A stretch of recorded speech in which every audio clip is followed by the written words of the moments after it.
வணக்கம். நம்ம இந்த டிவிசியை பற்றி இப்போ கொஞ்சம் பார்ப்போம். TVC video number 5. டிவிசி பற்றி பொதுவாக போடுறேன். ஓகேங்களா? எல்லாருக்குமான வீடியோவாக இருக்கும் இது. சரிங்களா? இந்த டிவிசி இருக்கு இல்லையா, இந்த டொமஸ்டிக் வயலன்ஸ் ஆக்ட்டு. இந்த ஆக்ட் வந்து அமலில் இருக்கும் வரை வந்து பெண்கள் வந்து வெற்றி பெறுவார்கள். சரிங்களா? அந்த சட்டம் வந்து ஒரு நல்ல சட்டம். அந்த சட்டத்தை பற்றி நான் குறை சொல்லவே இல்லை. சரிங்களா? இனி பசங்க கொஞ்சம் ஜாக்கிரதையாக பவ்யமாக நடந்துக்கணும். திருமணமான ஆண்கள் ஒரு பயத்தோடையும் மரியாதையோடையும் நடந்துக்கணும். சரிங்களா? இல்லைன்னா வந்து உன் மேலே நான் டிவிசி கேஸ் போட்டு உன்னை ஒரு வழி பண்ணிவிடுவேன் அப்படின்னு டைரெக்டாக ஃபேஸ் டு ஃபேஸ் மிரட்டுற காலத்தில் நம்ம இப்போ இருக்கோம். அதை வந்து மக்கள் புரிஞ்சுக்கணும். சரிங்களா? நான் யாரையும் பயமுறுத்தலை, நான் பொய் சொல்லலை. ஓகேங்களா? நான் கிண்டல் பண்ணலை, கேலி பண்ணலை. சரிங்களா? விஷயம் வந்து இதுதான். இருக்கிற உண்மையை நான் எடுத்து சொல்கிறேன். நான் டெய்லி கோர்ட்டுக்கு போகிறேன். கோர்ட்டில் போயிட்டு என்ன நடக்குது, கோர்ட்டில் என்ன நடக்குது அப்படிங்கிறத பார்க்குறேன். அதை பார்த்துட்டு சரி அதை மக்களுக்கு நான் எடுத்து சொல்கிறேன். அவ்வளோதான் விஷயம். இதில் வந்து நீங்கள் எடுத்து சொல்லக்கூடாது அப்படின்னு யாராலையும் சொல்ல முடியாது. நான் போய் பேசினா தான் தப்பு. உண்மை சொல்கிறதுல தப்பு கிடையாது. கரெக்டுங்களா? ஸோ இந்த டிவிசி சட்டம் அமலில் இருக்கிற வரைக்கும் பெண்கள் கண்டிப்பாக வெற்றி பெற்றுக்கொண்டே இருப்பார்கள். அதில் வந்து எந்த ஒரு சந்தேகமும் கிடையாது. சரிங்களா? டிவிசி சட்டத்தை ஒழிக்கணும்னுலாம் நான் சொல்லவே இல்லை. அந்த டிவிசி சட்டம் வந்து பெண்களுக்கு பாதுகாப்புக்காக தான் அந்த சட்டம் வந்திருக்கு. நல்ல சட்டம், அதை வரவேற்கிறேன். சரிங்களா? அந்த சட்டத்தை எதிர்த்து நான் பேசவே இல்லை. அதை முதல்ல புரிஞ்சுக்கணும். சரிங்களா? ஸோ இப்போ அந்த டிவிசி சட்டத்தினால என்ன சொல்கிறது, ஒரு சில பேர் பாதிக்கப்படுறாங்க. அதாவது என்னன்னாக்கா, சட்டத்தினால பாதிக்கப்படுறாங்க, உடனே டக்குன்னு ராங் ஸ்டாண்ட் எடுக்கக்கூடாது. ஓகேங்களா? அந்த சட்டத்தை சில பேர் மிஸ்யூஸ் பண்ணுறாங்க. அதனால் நல்லவங்களுக்கு அந்த பாதிப்பு வருது. கெட்டவங்க வந்து எப்படியோ எஸ்கேப் ஆகிடுறாங்க. கெட்டவங்க மேலே வந்து அந்த டிவிசி கேஸை போடுறதில்ல. சில அப்பாவிகள் மேலே, நல்லவங்க மேலே அந்த கேஸை வந்து பொய்யா தொடுக்கிறதுனால தான் வந்து அந்த நல்லவங்களுக்கு பிரச்சனை வருது. சரிங்களா? இதுதான் விஷயம். ஸோ பசங்க வந்து கொஞ்சம் பவ்யமாக நடந்துக்கங்க. இனிமேல் பெண்களை வந்து மரியாதையாக நடத்துங்க. திருமணமான ஆண்களுக்கு தான் சொல்லிக்கிட்டு இருக்கேன். சரிங்களா? இல்லைன்னா உன் மேலே டிவிசி கேஸ் போட்டுருவோம் பார்த்துக்க. ஒரு பக்கம் எம்சி கேஸ் போடுவேன், ஒரு பக்கம் டிவிசி கேஸ் போடுவேன். கரெக்டாக? உன்னால் ஒன்றும் பண்ண முடியாது. என் வீடு வாணியம்பாடி, ஓகேவா? உன்னோட வீடும் வாணியம்பாடி தான், சரியா? ஆனால் நான் வேணுன்ட்டுமே என்ன பண்ணுவேன், என்னுடைய ஆதார் கார்டில் போய் அட்ரஸை மாற்றுவேன்.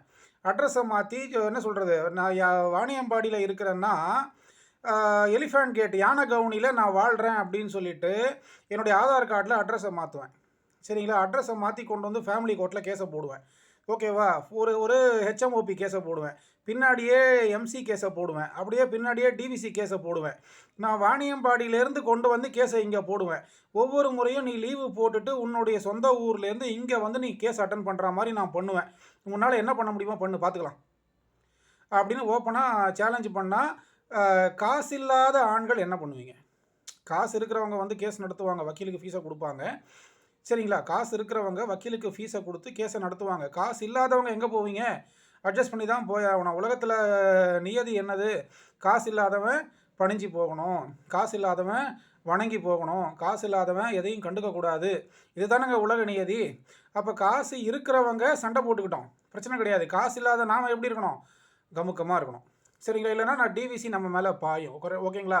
டிவிசியை நீங்கள் வந்து பயப்பட வேண்டிய அவசியம் கிடையாது. உடனே ஜெயிலு, பெயிலு, அரெஸ்ட்டு அதெல்லாம் நடக்காது.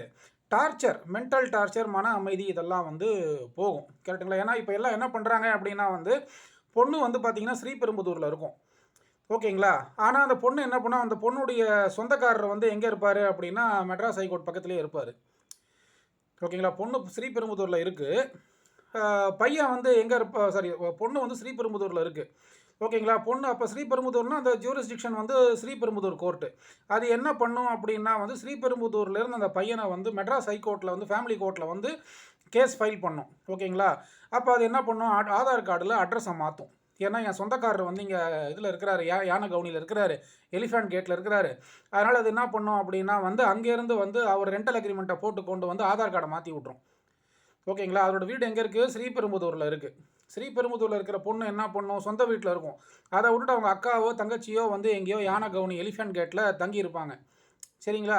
அப்போ அப்படி தங்கி இருக்கும்பொழுது என்ன ஆகும், அங்கேருந்து வந்து இங்கே ஆதார் கார்டில் அட்ரஸை மாற்றி விட்டு நான் இங்கே தான் குடியிருக்கிறேன் அப்படின்னு சொல்லிட்டு ஃபேமிலி கோர்ட்டில் வந்து இங்கே கேஸ் ஃபைல் பண்ணோம். ஏன்னா ஜூரிஸ்டிக்ஷன் அங்கே வரும். ஜூரிஸ்டிக்ஷன் புரியுது, இதெல்லாம் மேட்ரு. ஸோ வாணியம்பாடியில் இருக்கிறவங்க, இப்போ எனக்கு ஒரு கேஸ் ஒன்று இப்போ வந்திருக்கு பாருங்கள். வாணியம்பாடியில் பொண்ணு இருக்குது, வாணியம்பாடியில் பையன் இருக்கான். ஆனால் அந்த பொண்ணு வந்து என்ன பண்ணுது, சென்னை ஃபேமிலி கோர்ட்டில் வந்து கேஸ் ஃபைல் பண்ணுது. ஸோ இப்போ அந்த பொண்ணு என்ன சொல்லுது, நான் வாணியம்பாடியிலேருந்து சென்னை சிட்டிக்கு நான் வந்து போகிறேன், நீயும் வாணியம்பாடியிலேருந்து ஒவ்வொரு முறையும் இங்கே வந்து போ. கரெக்டாக இல்லையா? அப்போ வந்து என்ன, அந்த ட்ராவலிங்லேயே அவன் வந்து போயிடுவான். கரெக்டுங்களா?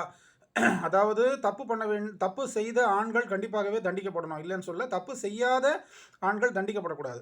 இதுதான் விஷயம். ஓகேங்களா? இதுதான் மேட்ரு. ஸோ அதனால் வந்து நம்ம எங்கே இருக்கிறோம் பாருங்கள், பயந்து தான் ஆகணும் இனிமேல். கரெக்டுங்களா? ஏன்னா ஒரு இடத்துல தங்குவாங்க, ஆனால் இன்னொரு இடத்துல வந்து கேஸை போடுவாங்க. கேஸை போட்டு பையனை அலக்கழிப்பாங்க. இப்போ எனக்கு இன்னொரு கேஸ் ஒன்று வந்துச்சு. அந்த பையன் வந்து கன்னியாகுமரி, பொண்ணு கன்னியாகுமரி. ஓகேங்களா? ஆனால் கேஸ் வந்து இங்கே ஃபைல் ஆகுது, சென்னை சிட்டி ஃபேமிலி கோர்ட்டில் ஃபைல் ஆகுது. அப்போ அந்த பொண்ணு என்ன சொல்லுது, நானும் கன்னியாகுமரி தான், நீயும் கன்னியாகுமரி தான், ஆனால் நான் ஜூரிசிக்ஷனை நான் சேஞ்ச் பண்ணி நான் ஃபேமிலி கோர்ட்டில் வந்து இங்கே கேஸை போடுவேன். நீ கன்னியாகுமரியிலேருந்து ஒவ்வொரு முறையும் ட்ரெயினை பிடிச்சி ஒவ்வொரு வாய்தாக்கும் வந்து அட்டன் பண்ணு, உன்னை என்ன பண்ணுற மாதிரி தான். இதுக்கு பேர் தான் ஹராஸ்மெண்ட், இதுக்கு பேர் தான் டார்ச்சர். புரியுதுங்களா? இதெல்லாம் தேவையா? ஓகே, அதனால் வந்து நம்ம கொஞ்சம் அடங்கி போயிடுறது நல்லது. அந்த சொல்லுவாங்க பார்த்தீங்களா, அந்த கார்ப்பரேட் கல்ச்சர்லாம் சொல்லுவாங்க பாருங்கள், கொஞ்சம் அடங்கி போயிடுங்க சார் அப்படின்னு சொல்லிட்டு. அதனால் அது அங்கே வந்து அப்படி தான் போல இருக்குது. எனக்கு தெரியாது கார்ப்பரேட் கம்பெனி பற்றி சொல்லி கேள்விப்பட்டிருக்கேன். கொஞ்சம் அடங்கி போயிடணும் சார், கரெக்டுங்களா? இல்லைனா வேலையை விட்டு தூக்கிடுவாங்க, சம்பளம் கொடுக்க மாட்டாங்க, கரெக்டுங்களா? அதே நிலமை தான் இப்போது, கரெக்டுங்களா? ஏன்னா இப்போ நான் மடிப்பாக்கத்தில் குடியிருக்கிறேன்னா என்னுடைய ஆதார் கார்டில் வந்து மடிப்பாக்கம்னு தான் அட்ரஸ் இருக்கும். ஓகேங்களா? ஆனால் நான் வந்து கொண்டு போய் ஸ்ரீபெரும்புதூர்னு என் ஆதார் கார்டில் அட்ரஸை மாற்றி அங்கே போய் கேஸ் போட்டால் அப்போ அந்த அப்போ என்ன ஆகும், அங்கே நான் அலக்கழிக்கிறேன்னு அர்த்தம். அவ்வளோ தூரம் நான் அந்த பொண்ணை அந்த பையனை வர வைக்கிறான்னு அர்த்தம். இதை தான் எல்லாருமே பண்ணுவாங்க. இது கோர்ட்டுக்கும் தெரியும், கரெக்டுங்களா? பொண்ணு வந்து எங்கேயோ இருக்கும், தாம்பரத்தில் இருக்கும், ஆனால் வந்து அது யானை கவுனி அப்படின்னு சொல்லிட்டு அங்கே ஆதார் கார்டில் அட்ரஸை மாற்றி கொண்டு வந்து ஃபேமிலி கோர்ட்டில் ஃபைல் பண்ணுவாங்க. அந்த பையன் என்ன சொல்லுவான், சார் நான் அவ்வளோ தூரத்துலேருந்து வரணும் சார், நீ அவ்வளோ தூரமாக கஷ்டப்பட்டு வரணுன்றதுக்காக தான்ப்பா கேஸையே போட்டிருக்கிறாங்க, கரெக்டாக இல்லையா? இதுதான் டார்ச்சர். அப்போ வந்து சார் நான் கோர்ட்டு கேஸ்லாம் எதிர்பார்க்கவே இல்லை சார்னா, நீ எதிர்பார்க்கலப்பா, ஆனால் ஒன்று யாருமே வந்து கோர்ட்டுக்கு, போலீஸ் ஸ்டேஷனுக்கு, ஆஸ்பத்திரிக்கெலாம் போகிறதுக்கு விருப்பப்பட மாட்டாங்க. ஆனால் வந்து விதி வந்து அவங்கள வர வைக்கிது, அதுக்கு ஒன்றும் பண்ண முடியாது. நான் ஜென்ரல் டாபிக் தான் பேசிகிட்டு இருக்கேன், சரிங்களா? இதுதான் மேட்ரு. ஸோ வந்து கொஞ்சம் இனிமேல் வந்து கொஞ்சம் இதுவாக இருக்கணும். அதாவது இன்னொன்று சொல்கிறேன் பாருங்கள், நிறைய பேர் மாமனார் மாமியார்லாம் வந்து எங்ககிட்ட வந்து புலம்புவாங்க, கரெக்டுங்களா? தம்பி, என் பையன் ரொம்ப நல்லவன் தம்பி, ஆனால் அந்த பொண்ணு வந்து என் மேலே கேஸை போட்டுடுச்சு, இது போல் எங்களை அலக்கழிக்குது அப்படின்னு சொல்லிட்டு. ஸோ மாமனார் மாமியார் இனிமேல் வந்து கொஞ்சம் கம்முன்னு இருந்துருங்க, ஓகேங்களா? காசு இருக்கிறவங்க நீங்கள் என்ன வேணால் பண்ணுங்கள், நீங்கள் எப்படி வேணால் ஆடுங்க, கரெக்டுங்களா? காசு இல்லாதவங்க கொஞ்சம் மாமனார் மாமியார் கம்முன்னு இருங்க, தண்ணி தெளித்து விட்டுருங்க. இது என் பிள்ளை இல்லை, நான் வந்து இப்போ என் பிள்ளைய வந்து நான் வந்து அந்த பொண்ணுக்கு கல்யாணம் பண்ணி கொடுத்துட்டேன், ஓகேங்களா? ஒரு 50-60 வருஷத்துக்கு முன்னாடி பெண்களை எல்லாம் கொடுமைப்படுத்தினாங்கன்னு சொல்லிட்டு நான் கேள்விப்பட்டிருக்கேங்க, கரெக்டுங்களா? ஒரு 60 வருஷம் 70 வருஷத்துக்கு முன்னாடிலாம் பெண்களை வந்து பையன் வீட்டுக்காரங்க கொடுமைப்படுத்துவாங்கன்னு சொல்லிட்டு நான் கேள்விப்பட்டிருக்கேன். பட் இப்போ வந்து அப்படியே வைஸ் வெர்சா, கரெக்டுங்களா?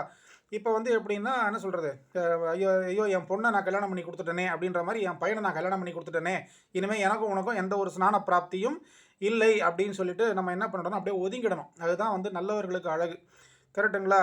நரைமுடி முதியோருக்கு கிரீடம் அப்படின்னு சொல்லிட்டு பைபிள் வசனம். அதுதான் அது போல் என்ன அப்படின்னா வந்து, நான் உன்னை வந்து அந்த பொண்ணு கல்யாணம் பண்ணி கொடுத்துட்டேன்ப்பா, இனிமேல் நீ யாரோ நான் யாரோ, உனக்குள்ளே நீ எப்படியா அந்த பொண்ணிட்ட அட்ஜஸ்ட் பண்ணி வாழ்ந்துக்கோ, ஓகேவா? மற்றபடி எனக்கும் உனக்கும் எந்த ஒரு இதுவும் கிடையாது, நான் ஓரம் ஒதுங்கிடுறேன் அப்படின்னு சொல்லிட்டு ஓரம் ஒதுங்கினீங்கன்னா நல்லது.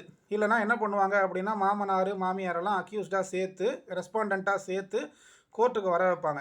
அதில் எப்போ அங்கே கோர்ட்டுக்கு வரும்போது எப்படி வருவாங்க அப்படின்னா, மாமனார் வந்து ஒரு ஸ்ட்ரெச்சரில், அப்படியே இந்த வீல் சேரில் வருவார், மாமியார் வந்து ஒரு தண்டு ஊன்றி நடந்து வருவாங்க, கரெக்டுங்களா? மாமியாரால் அப்படி குனியவே முடியாது, நிமிரவே முடியாது, ஏன்னா முதுகு வந்து வயசாகி போச்சு இல்லையா? வயசாகிட்டதுனால அது என்ன, தண்டு ஊன்றி நடந்து வருவாங்க. மாமனாரை வந்து அந்த வீல் சேரில் வருவார், கரெக்டுங்களா? மாமனாரால் பேசவே முடியாது, ஒன்லி செய்கை தான் காட்டுவார், ஹேண்ட் சிக்னல் தான் காட்டுவார். மாமியாராலேயே வந்து ஐயா பேச முடியலைங்க ஐயா, மாமியார் பேசுகிறதே ஜட்ஜுக்கு கேட்காது. அப்போ ஜட்ஜை வந்து கேட்பாங்கம்மா, இந்த 2 பேர் தானா உன்னை கொடுமைப்படுத்தினாங்க? இவர் வீல் சேரில் வராரு, ஓகேங்களா? அந்த அம்மா தண்டு ஊன்றி நடந்து வருது, அந்த அம்மாவால் நிமிரக்கூட முடியல, கூன் போட்டுடுச்சு, அதுக்கு வயசாகி போச்சு, அந்த அம்மாவால் நிற்கக்கூட முடியல. அந்த இது அக்யூஸ்டு பாக்ஸ் இருக்குது பார்த்தீங்களா, சாட்சி கூண்டும் இருக்கும், குற்றவாளி கூண்டும் இருக்கும், அந்த பாக்ஸில் அந்த அம்மாவால் நிற்க முடியாது. அந்த பாக்ஸில் அடி எடுத்து அப்படி வைக்கணும்.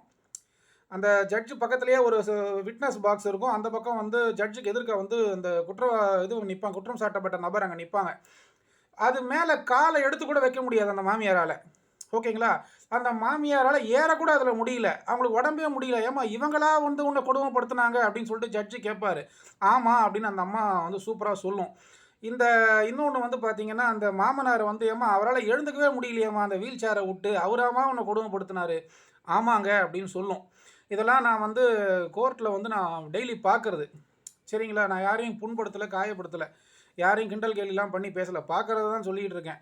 சரிங்களா? அதில் வந்து சில பேர் வந்து பேச முடியாது, வாயை திறக்க முடியாது. ஒரு மாமனாருக்கு வந்து பார்த்தீங்கன்னா கண்ணு தெரியாது, பாதி கண்ணு பாதி ஃபுல்லாக ஏன்னா 70 இயர்ஸு. ஏம்மா 70 வயசு ஆனவரா உன்னை கொடுமைப்படுத்தினாரு அப்படின்னு ஜட்ஜி கேட்கும்போது ஆமாங்க அப்படின்னு அந்த பொண்ணு சொல்லும். கரெக்டுங்களா? ஸோ இதெல்லாம் நான் டெய்லி பார்க்குறேன். அல்லாஹு ஆலம், அல்லாஹ் நோஸ் த பெஸ்ட். கரெக்டுங்களா? அல்லாஹு ஆலம்னா என்ன அர்த்தம்? ஆலம்னா உலகம். ஓகேவா? உலகத்தை படைத்த அல்லாஹுக்கே அல்லாஹு ஆலம்னா என்ன அர்த்தம்? அல்லாஹ் நோஸ் த பெஸ்ட். இறைவனுக்கே எல்லாம் தெரியும்னு அர்த்தம். நமக்கு ஒன்றும் தெரியாது, கடவுளுக்கே வெளிச்சம். ஜட்ஜு அப்போ வந்து என்ன சொன்னார், ஒரு முறை வந்து கேட்குறாரம்மா இவர் தான் உன்னை கொடுமைப்படுத்தினாரா? ஆமாம். அம்மா அவரால் வாய் திறந்து பேச முடியலையே. இவரங்களா உன்னை கொடுமைப்படுத்தினாங்க? ஆமாம் அப்படின்னும் போது ஜட்ஜ் என்ன சொன்னார், ஐயோ கடவுளே அப்படின்னாரு. நம்ம எங்கள் எல்லோரும் சிரிச்சிட்டோம். ஏன்னா நாங்கள் வந்து ஜட்ஜை வந்து எப்படி அட்ரஸ் பண்ணுறோம் அப்படின்னா, மை லார்ட் அப்படின்னு நாங்கள் அட்ரஸ் பண்ணுறோம். இதை வந்து எங்கே நடந்துச்சுன்னா 18th மெட்ரோபாலிட்டன் மேஜிஸ்ட்ரேட் கோர்ட்டில் நடக்குது. கரெக்டுங்களா? ஹானரபிள் ஜட்ஜ் மிஸ்டர் பார்த்திபன் ஐயா அவர் தான். சரிங்களா? ஏமா இவராக ஒன்று கொடுமைப்படுத்தினார், இவங்களால் எழுந்துக்க முடியல, நிற்க முடியல, இவங்களால் உட்கார முடியல, அவங்களால வந்து அந்த கோர்ட் வேறு கும்பலாக இருக்குது. கும்பலில் இவங்களால் உள்ளே வரவங்க மூச்சு முட்டுதாங்க. அப்போ இப்போ தான் ஏசி எல்லாம் போட்டிருக்காங்க. கரெக்டுங்களா? கோர்ட்டில் நடக்க முடியல, நிற்க முடியல, இவங்களால் படி கூட ஏற முடியல, எப்படிமா நீங்கள் வந்தீங்க? கரெக்டுங்களா? செய்கை தான் காட்டுறாங்க அவங்க. அப்போ வந்து இவங்களா கொடுமைப்படுத்தினாங்க ஆமான்னும் போது ஐயோ கடவுளே அப்படின்றாரு ஜட்ஜு. நாங்கள் வந்து ஜட்ஜை என்ன பண்ணுறோம், மை லார்ட் என்னுடைய தேவனே அப்படின்றோம். அவர் வந்து கடவுளேன்னு தள்ள கை வைக்கிறாரு. கரெக்டுங்களா? இந்த மாதிரிலாம் அங்கே நடக்கும். ஸோ அப்போ வந்து என்ன அர்த்தம், அது வந்து உண்மையா பொய்யா, மாமனார் மாமியார் அவங்கள கொடுமைப்படுத்தினாங்களா, அது கடவுளுக்கு தான் வெளிச்சம். ஆனால் அவங்கள வந்து they have been implicated in to this case as respondents, as one of the respondents. கரெக்டுங்களா? ஸோ ஆக மொத்தம் அதாவது அந்த பையன் மேலே இருக்கிற அந்த கோவத்துக்கு வந்து இவங்களையெல்லாம் வந்து என்ன பண்ணுறது, இவங்க மேலெல்லாம் கேஸை போடுறது. சரிங்களா? இதெல்லாம் வந்து நடக்குது, அதை நான் நேரில் பார்த்துருக்கேன். சரிங்களா? அதைத்தான் நான் சொல்கிறேன், வேறு ஒன்றும் கிடையாது. அதாவது வந்து நான் அந்த டிவிசி கேஸில் வந்து மாமியாரை வந்து ரெஸ்பாண்டண்ட்டாக சேர்ப்பாங்க. ஓகேங்களா? சேர்க்கும்பொழுது என்ன ஆகும் அப்படின்னா, ஒரு முறையாச்சும் வந்து மாமியார் வந்து ப்ரெசன்ஸ் காட்டி ஆகணும். அதாவது கோர்ட்டில் ஜட்ஜு முன்னாடி வந்து நின்று ஆகணும். கரெக்டுங்களா? அந்த அக்யூஸ்டு பாக்ஸ் இருக்கும், நீளமான பாக்ஸ் இருக்கும் அந்த ஜட்ஜுக்கு எதிர்க்க. குற்றம் சாட்டப்பட்ட நபர் வந்து அங்கே நிற்பாங்க. அந்த இடத்துல வந்து மாமியார் ஏறி நிற்கணும். ஒரு முறையாச்சும் வந்து அவங்க கோர்ட்டுக்கு வரணும். அவங்க வயசை கருதி வந்து ஜட்ஜ் என்ன பண்ணுவார், உடனே வக்கீல் வந்து டிஸ்பென்ஸ் வித் பெட்டிஷன் போடுவார். டிஸ்பென்ஸ் வித் பெட்டிஷன்னா என்ன அர்த்தம், அவங்க வர வேண்டிய அவசியம் இல்லைன்னு சொல்லுங்க ஐயா, அவங்க வயசாகி போச்சு, அவங்களுடைய அப்பியரன்ஸை வந்து டிஸ்பென்ஸ் வித் பண்ணுங்க, அவங்க வர வேண்டிய அவசியம் இல்லை, உங்களுடைய your appearance is not required அப்படின்னு சொல்லிட்டு ஒரு பெட்டிஷன் போட்டு அதை அலோவ் பண்ணுவாங்க. இவர் பெட்டிஷன் போடுவார். அந்த பையனை சேர்ந்த வக்கீல் வந்து இவங்க வர வேண்டிய அவசியம் இல்லையா, வயசாகி போச்சு, பாவம் பையன் மட்டும் வந்தால் போதும், முக்கியமான கேஸுக்கு முக்கியமான கிராஸு அதுக்கெல்லாம் மட்டும் வர சொல்லுங்கய்யா அப்படின்னு ஒரு பெட்டிஷன் போட்டவுடனே ஜட்ஜ் அதை பெட்டிஷன் அலோவ் பண்ணுவார். ஸோ ஆக மொத்தம் அந்த மாமியார் வந்து ஒரு முறையாச்சும் வந்து கோர்ட்டில் வந்து அப்பியரன்ஸ் காட்டி ஆகணும். கரெக்டுங்களா? இதுதான் வந்து ரூல்ஸ் இதுதான். சரிங்களா? ஒரு முறை ஜட்ஜ் முன்னாடி வந்து அப்பியரன்ஸ் காமிச்சிட்டா போதுமானது. ஜட்ஜ் வந்து டிஸ்பென்ஸ் வித் பெட்டிஷனை அலோவ் பண்ணி இனிமேல் நீங்கள் வர வேண்டிய அவசியம் இல்லைமா அப்படின்னு சொல்லிடுவார். சில பேர் வந்து பார்த்தீங்கன்னா ஒழுங்காக வக்கீலுக்கு ஃபீஸ் கொடுக்கல அப்படின்னா வக்கீல் என்ன பண்ணுவார், ஒவ்வொரு வாட்டியும் வர வச்சிருவார். அது நீங்கள் ஒழுங்காக வக்கீலுக்கு ஃபீஸ் கொடுக்கறத பொறுத்து இருக்குது. சரிங்களா? ஓகே, அடுத்த வீடியோவில் சந்திப்போம். நிறைய விஷயங்கள் இருக்குது பேசுகிறதுக்கு. அடுத்த வீடியோவில் சந்திப்போம் டிவிசியை பற்றி.